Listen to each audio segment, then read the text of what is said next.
Assalamualaikum warahmatullahi wabarakatuh. Bismillahirrahmanirrahim. Alhamdulillahirabbil alamin. Wassalatu wassalamu ala asyrafil anbiya'i wal mursalin. Amma ba'd. Berjumpa lagi dalam mata kuliah Falsafah Kesatuan Ilmu. Dalam kesempatan kali ini kita akan berbicara tentang apa itu yang dinamakan ilmu. What is called the sciences. Alhamdulillah, di akhir perkuliahan kita kali ini kita juga bisa mengakses perkuliahan Bapak Nildol Pesum, PhD. Siapa beliau? Searching saja ya. Mari kita mulai.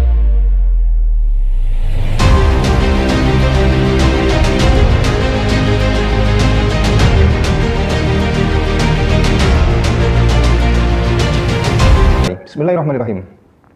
Ketika berbicara tentang falsafah kesatuan ilmu, maka mau tidak mau kita akan bertanya, apa itu ilmu?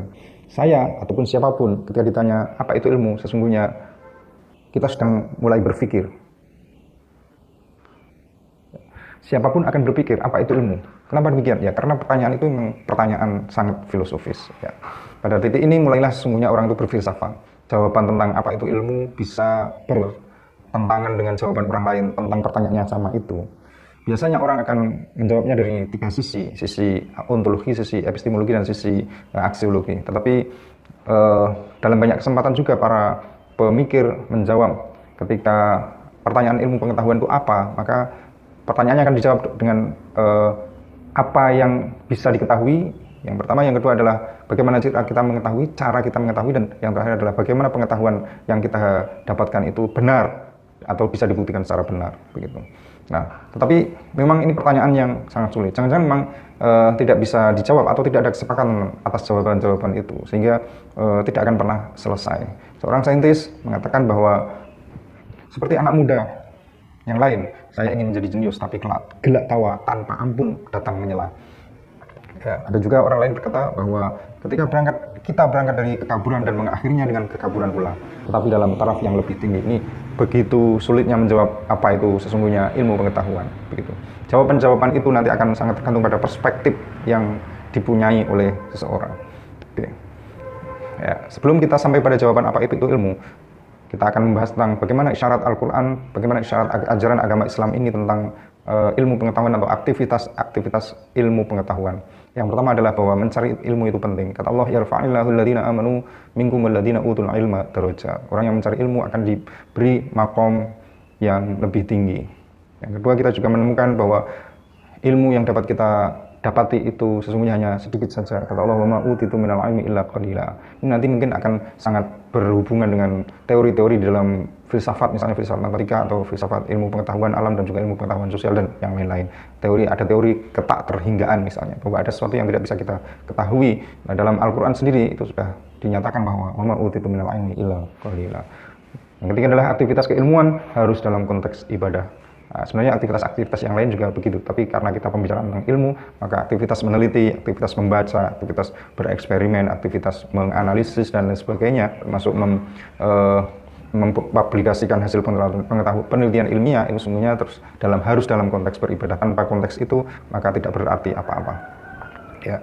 Selanjutnya adalah bahwa ilmu pengetahuan dan juga hasil dari ilmu pengetahuan yang berupa teknologi atau yang lain-lain itu semuanya tidak boleh digunakan untuk merusak alam, dan termasuk dalam alam itu adalah diri kita sendiri. Inilah rambu-rambu Al-Quran dalam hal ilmu pengetahuan.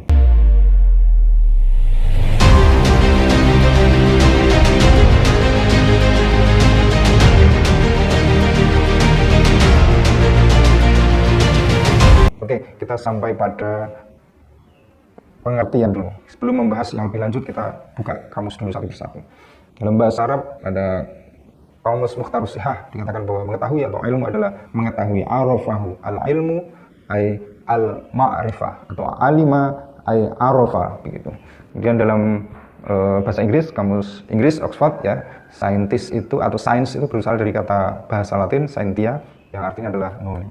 Tapi kemudian mengalami perubahan makna. Dalam kamus Oxford yang disebut sebagai science adalah intellectual and practical activity encompassing the systematic study and structure and behavior of the physical and natural world through observation and experimentation. Jadi ada eksperimen, jadi ada minimal 3 kategori. Yang pertama adalah tentang physical atau natural world, jadi dunia fisik atau dunia kealaman. Yang kedua adalah tentang observasi atau al-mulahadhah. Yang ketiga adalah tentang eksperimen atau at-tajribah. Ada 3 elemen itu yang sebelumnya tidak disebutkan. Ini juga dalam Kamus Britannica disebutkan bahwa ayyunidomin lil ma'rifah yu'na bil alamil mati wal zahiru. Jadi sembarang sistem ilmu pengetahuan yang konsen pada dunia fisik. Sama lagi dikatakan di sini adalah dunia fisik sekali lagi.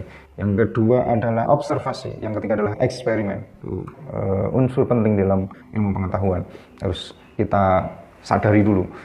Kamus dalam National Academy of Science Amerika ini mengatakan bahwa ilmu pengetahuan adalah cara tertentu dalam mengetahui dunia ini. Dalam mengetahui dunia ini, eksplanasi dibatasi pada observasi dan eksperimen. Penjelasan-penjelasan tentang dunia ini dibatasi lewat atau dibatasi berangkat dari observasi dan eksperimen.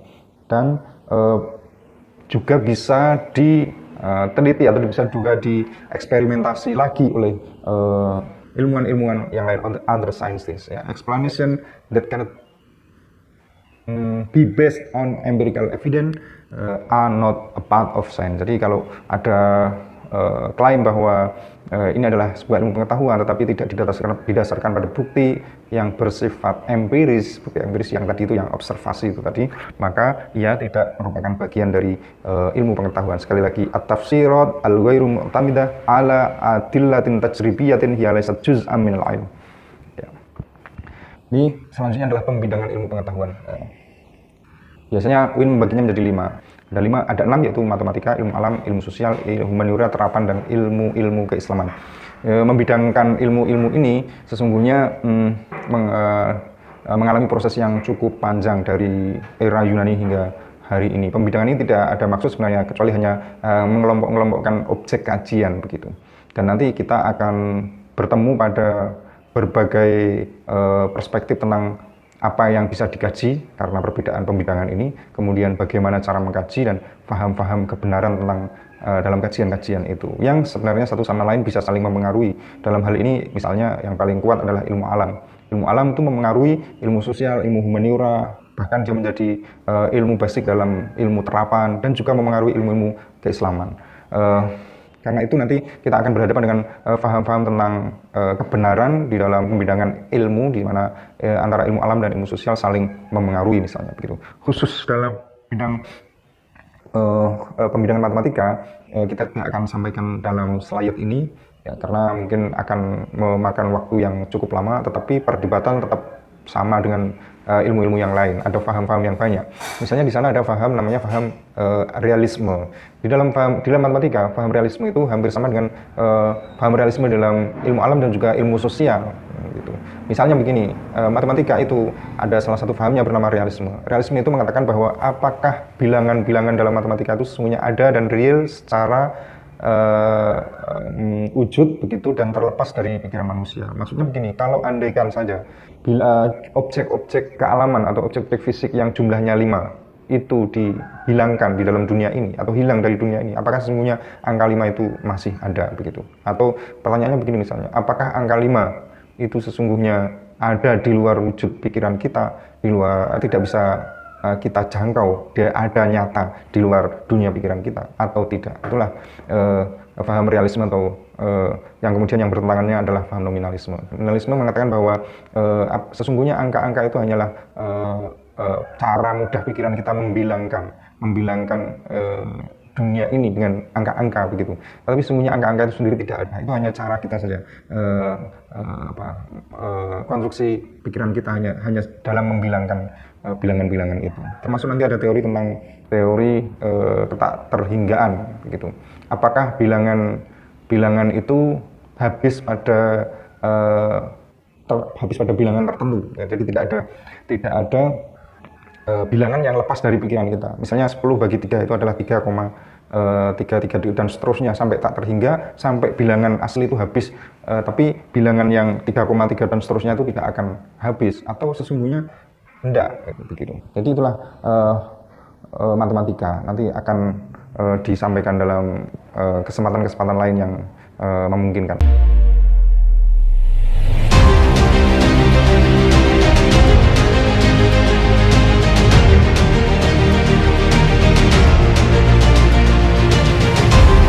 kita masuk ke dalam ilmu pengetahuan alam. Di dalam ilmu pengetahuan alam, kita menemui definisi bahwa ia adalah description and prediction and understanding of natural phenomena based on empirical evidence from observation and experimentation. Nah, ini sudah kita sampaikan tadi di kamus-kamus, berarti intinya bahwa kamus-kamus itu sesungguhnya yang dimaksud dengan ilmu pengetahuan adalah ilmu pengetahuan kealaman. Jadi natural phenomena based on empirical evidence, di mana empirical evidence itu adalah observasi dan eksperimentasi. Ya, cabang-cabangnya ada dua. Yang pertama adalah life science atau ilmu tentang makhluk hidup. Nah, ini bisa ada biologi dan zoologi. Kemudian physical science, ilmu tentang yang fisik-fisik. Nah, ini macam-macamnya ada fisika, kimia, astronomi, kemudian ilmu bumi dan juga material sciences. Nah, metodenya ada dua, yaitu peer review dan satu lagi repeatability of findings. Jadi penemuan-penemuan itu bisa uji ulang dan tidak hanya diuji oleh dirinya sendiri tapi diuji oleh ilmuwan-ilmuwan lain. Ya, dua metode ini sebenarnya metode lanjutan dari metode yang tadi sudah kita sampaikan. Di dalam dunia modern ini kita menemukan pengetahuan itu sesungguhnya berangkat yang pertama dari objek material atau objek fisik, kemudian lewat pencerapan panca indera yang kita sebut sebagai eksperimentasi, yang kita sebut sebagai observasi, kemudian dari observasi itu memunculkan hipotesis atau prediksi. Tadi ada prediksi tadi, mana itu? Nah, itu prediksi, memunculkan prediksi, deskripsi, prediksi, and understanding. Jadi memunculkan prediksi atau hipotesis. Nah, kemudian hipotesis itu diuji, dieksperimenkan. Apabila hasil dari hipotesis itu sama dengan hipotesis, maka ia akan berlanjut untuk menjadi sebuah karya ilmiah hasil penelitian, kemudian dikirim ke jurnal ilmiah atau majalah ilmiah. Kemudian disitulah ada prosesnya yang namanya peer review atau murojaah oleh ulama-ulama lain atau oleh saintis-saintis lainnya. Setelah itu kemudian diterbitkanlah, ya, kalau dia diterima maka diterbit menjadi artikel ilmiah, dikonsumsi oleh banyak orang. Setelah itu nanti akan mengalami proses lagi, yaitu proses repeatability of finding atau reproducibility. Jadi dia bisa direproduksi oleh saintis-saintis lain. Kalau nanti oleh saintis-saintis lain diproduksi dan hasilnya sama, maka akan muncul sebuah teori atau nadharia atau law yang lebih tinggi law. Gitu. Scientific theory akan muncul scientific theory, di mana teori ini adalah merupakan hasil dari sekian panjang proses aktivitas ilmiah tadi itu. Ya.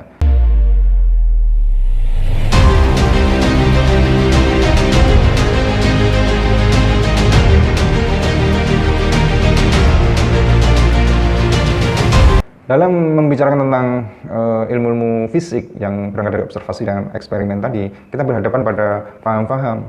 Paham itu adalah salah satunya adalah paham induktivis. Induktivis itu biasanya didefinisikan oleh mahasiswa itu menarik kesimpulan dari yang kecil-kecil menjadi yang besar. Gitu.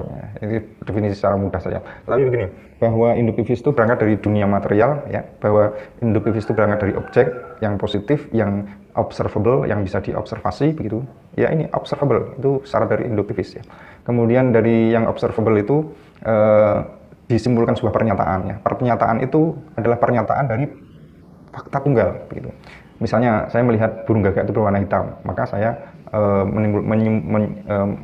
menyimpulkan sebuah pernyataan bahwa burung gagak itu berwarna hitam. Nah, kata-kata burung gagak berwarna hitam itu adalah sebuah pernyataan tunggal dari fakta tunggal, ya. Kemudian saya meneliti lagi, ada burung gagak yang lain, dan warnanya hitam semua. Maka semakin kuat saya menyimpulkan, karena saya sudah mengumpulkan berbagai fakta tunggal dari berbagai variasi keadaan, maka muncul sebuah teori, yang teori itu diambil dalam proses generalisasi, karena dari fakta tunggal yang banyak itu muncul sebuah teori yang memayungi semua fakta tunggal. Itu namanya adalah proses generalisasi. Itulah yang dimaksud dengan induktivisme. Jadi semua ilmu pengetahuan itu sebenarnya berangkat dari fakta tunggal, lewat observasi, mengumpulkan fakta tunggal yang banyak, kemudian menyimpulkan sebuah pernyataan yang general yang memayungi semua fakta tunggal. Itulah induktivisme. Nah, kemudian induktivisme ini dikritik oleh aliran berikutnya, karena ternyata induktivisme ini mengidap banyak kelemahan. Salah satunya begini, bahwa ternyata induktivisme itu bekerja di dalamnya logika. Ada yang bekerja di dalamnya itu yaitu logika. Jadi keistimewaan ilmu pengetahuan itu dia punya daya untuk memprediksi, tadi itu kita sampaikan, punya daya untuk meramalkan sesuatu yang akan datang gitu. Jadi misalnya saya tadi sudah meneliti burung gagak, semua burung gagak berwarna hitam, kesimpulan penelitian saya atas sekian burung gagak begitu. Maka saya menyimpulkan bahwa semua, kata-katanya ya, semua burung gagak itu berwarna hitam. Maka andai kata besok atau kapanpun nanti saya akan disuguhi burung gagak dan ditanya oleh orang lain, burung gagak yang saya punya itu warnanya apa, tidak usah saya lihat, saya sudah bisa menjawab bahwa burung gagak dia adalah warnanya hitam. Itu adalah kemampuan untuk memprediksi atau meramal bahwa burung gagak yang belum saya teliti itu saya sudah bisa katakan bahwa dia berwarna hitam. Itulah kemampuan meramal, daya prediksi ilmu pengetahuan itu. Nah, karena itu maka sesungguhnya bermain di dalam logika, di dalam induktivisme itu logika, di mana logika itu sudah kita pelajari dulu bahwa logika itu sebenarnya berangkat dari pemikiran. Pemikiran itu berangkat juga dari teori. Karena itu induktivisme itu sesungguhnya bukan dari fakta tunggal, dari fakta yang observable, bukan, tapi dari teori. Jadi teori yang kita punya itu memengaruhi terhadap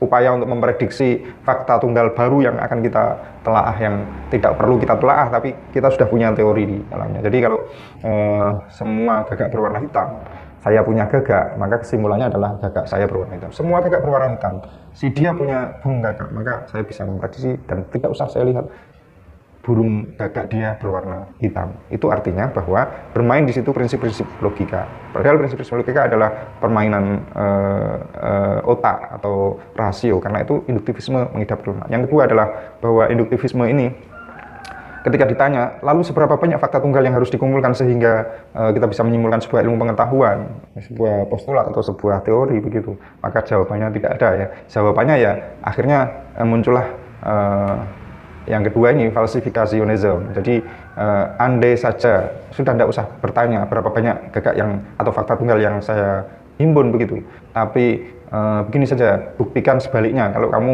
bisa membawa burung gagak yang berwarna putih, maka teori saya semua burung gagak yang berwarna hitam akan batal dengan sendirinya. Itulah maka ilmu pengetahuan, prediksi-prediksi itu harus bisa diuji kebalikannya. Kalau dia tidak bisa diuji kebalikannya, itu dia bukan ilmu pengetahuan. Atau kalau dia bisa diuji kebalikannya, tetapi bahwa ada fakta tunggal yang bertentangan dengan yang sedang kita prediksikan untuk diuji kebalikannya itu, maka prediksi atau calon dari ilmu pengetahuan atau kandidat dari teori ini menjadi batal. Jadi ada dua. Kalau ada kandidat teori, dia tidak bisa diletakkan di meja falsifikasi, maka dia otomatis batal. Yang kedua, dia bisa diletakkan di meja falsifikasi, tetapi dia dihadapkan pada fakta tunggal lain yang berhadapan atau yang berbeda dengan kandidat teori ini, maka teori itu juga gugur, dia akan tumbang. Itulah falsifikasi. Maka kemudian dari falsifikasi ini muncul program research Lakatos. Jadi ini misalnya begini, kalau dulu ada, masih dalam natural science yang cukup panjang ya, kalau dulu itu ada bumi itu sebagai pusat tata surya, maka muncul pendapat baru oleh Copernicus dan saintis-saintis berikutnya itu kan itu melawan, kan itu falsifikasi terhadap teori sebelumnya, yaitu bumi itu sebagai tata surya, pusat tata surya. Jadi Copernicus bilang bahwa bumi ini bukan pusat tata surya, tetapi dengan dengan bukti-bukti, dengan penjelasan-penjelasan, dengan observasi dan eksperimentasi yang dia lakukan itu tidak cukup meyakinkan semua saintis pada waktu itu. Dia butuh hampir sekitar 100 tahun untuk sampai pada teori di mana teori itu berubah dari bumi sebagai pusat tata surya menjadi bumi bukan pusat tata surya itu. Karena itu Emil Lakatos menyanjurkan bahwa perlu adanya penelitian terus-menerus ya, itu yang sangat rasional sehingga ilmu pengetahuan itu bisa berkembang. Itulah kemudian kita kenalkan juga oleh pergeseran paradigma. Jadi natural science itu sesungguhnya kebenarannya tidak hanya dibangun berdasarkan observasi dan eksperimen, peer review dan juga tadi repeatedly of finding, tetapi ternyata perkembangan ilmu pengetahuan itu ada di dalamnya unsur-unsur sosial. Jadi perkembangan ilmu pengetahuan itu sangat sosiologis. Ya, buktinya tadi itu bahwa Copernicus itu tidak bisa langsung diterima teorinya bahwa bumi ini bukan pusat tata surya. Karena apa? Karena kesepakatan, karena paradigma yang ada di tengah-tengah saintis pada waktu itu. Jadi yang namanya ilmu pengetahuan itu benar tidaknya juga dipengaruhi oleh kesepakatan-kesepakatan sosial atau yang kita sebut sebagai paradigma, itu bagaimana cara orang memandang sesuatu, bagaimana cara orang memandang ilmu pengetahuan itu.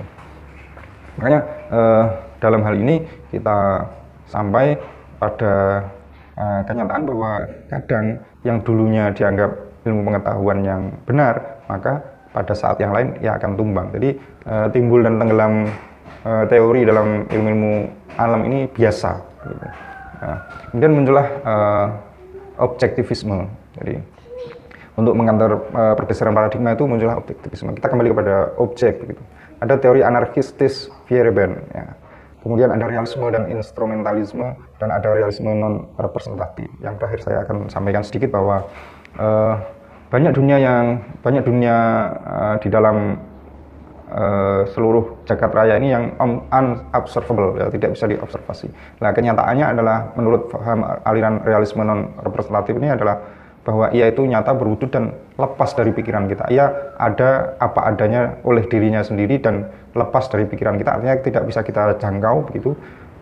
Tetapi ini sebagai kritik sebelumnya, yaitu realisme yang sebelumnya itu dia bilang non representatif. Jadi persoalan bahwa objek-objek itu ada di luar pikiran kita setuju, tetapi kita sampai pada kesimpulan bahwa biarkan objek-objek yang lepas dari pikiran kita itu begitu kita terima begitu, tetapi yang menjadi pembahasan kita adalah seberapa kita bisa sampai kepada objek yang non observable itu, bukan seberapa kita bisa menjelaskan objek-objek yang non observable itu. Itulah realisme non representatif.